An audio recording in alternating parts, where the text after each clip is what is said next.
جس نے جیتے جی بستیوں کو راکھ کیا، وہ آج چند جلے ہوئے بچوں سے ڈر رہا ہے۔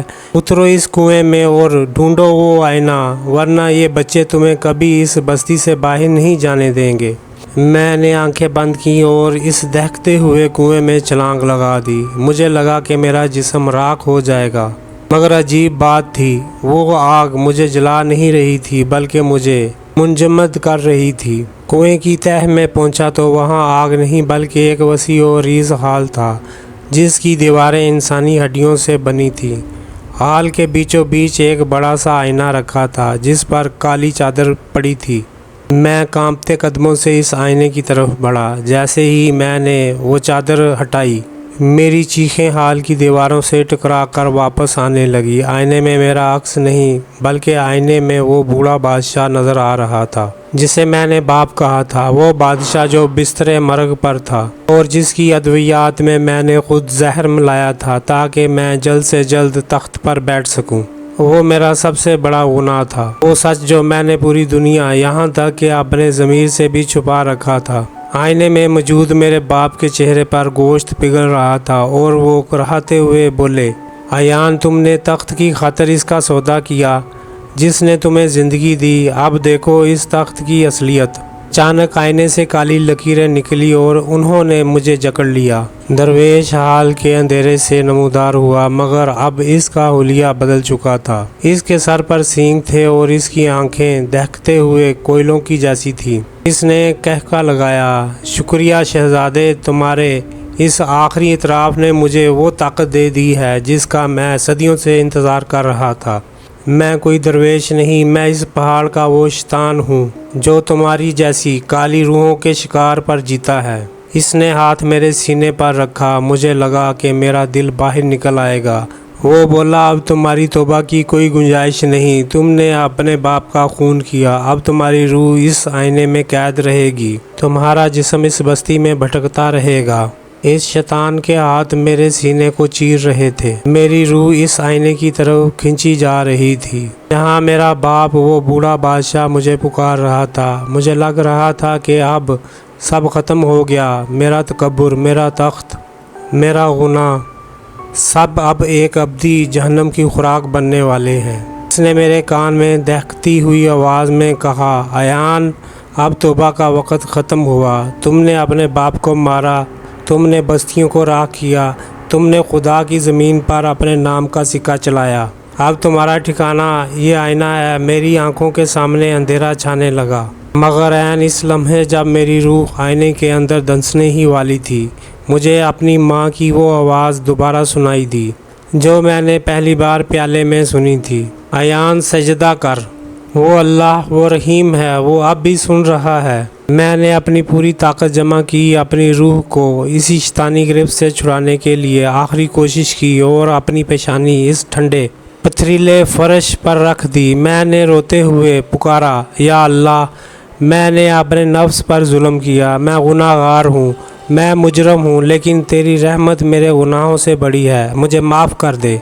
جیسے ہی میرے آنسوؤں نے اس فرش کو چھوا، وہ ہڈیوں کا حال لرزنے لگا۔ وہ آئینہ جس میں میرا باپ قید تھا ایک زوردار دھماکے سے پاش پاش ہو گیا۔ وہ شیطان جو درویش کے روپ میں تھا ایک خوفناک چیخ مار کر دھوئیں میں بدل گیا۔ روشنی اتنی تیز تھی کہ میری آنکھیں چندھیاں گئیں۔ جب میری آنکھ کھلی تو سورج کی پہلی کرنیں میرے چہرے پر پڑ رہی تھی۔ میں کسی کنویں میں نہیں تھا، نہ کسی حال میں اس کالے بن کی سرحد پر ایک پرانی قبر کے پاس اوندے منہ گرا ہوا تھا۔ میرے سامنے وہ گھوڑا کھڑا تھا جو مر چکا تھا، مگر اب وہ زندہ تھا اور گھاس چر رہا تھا۔ میں نے اپنے ہاتھوں کو دیکھا، میرے شاہی لباس کی جگہ ایک فقیر کا پیوند لگا ہوا چوغا تھا۔ میں بھاگ کر اپنی ریاست کی طرف گیا، مگر جب میں وہاں پہنچا تو وہاں کوئی محل نہیں تھا، صرف کھنڈرات تھے۔ میں نے ایک راہگیر سے پوچھا، شہزادہ ایان کا محل کہاں ہے؟ اس نے حیرت سے مجھے دیکھا اور کہا، بابا جی، شہزادہ ایان کو مرے ہوئے تو 100 سال گزر چکے ہیں، وہ تو شکار پر گیا تھا اور پھر کبھی واپس نہیں آیا۔ میرا دل دھڑکنا بھول گیا، مجھے احساس ہوا کہ وہ ایک رات نہیں تھی، وہ 100 سال کا سفر تھا۔ جو میں نے توبہ کی تلاش میں گزار دیا۔ میں نے اپنے گلے میں ہاتھ ڈالا، وہاں وہی شاہی مہر لٹک رہی تھی، مگر اب وہ مٹی بن کر میرے ہاتھ میں جڑ گئی۔ آج میں اس کالی پہاڑی کے دامن میں بیٹھتا ہوں۔ لوگ مجھے ایک پاگل فقیر سمجھتے ہیں، مگر میں جانتا ہوں کہ وہ پہاڑ آج بھی وہیں ہے۔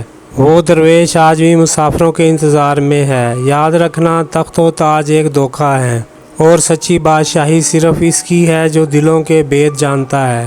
میں عیان ہوں ایک ایسا بادشاہ جسے اس کی توبہ نے فقیر بنا کر ابدی زندگی دے دی۔ یہ تھی کہانی شہزادہ عیان کی، جس نے اپنی زندگی کے بدلے سچائی خریدی۔ آپ کو یہ سیریز کیسی لگی؟ کمنٹس میں اپنی رائے ضرور دیں، اور اردو قلم راز کو سبسکرائب کرنا نہ بھولیں۔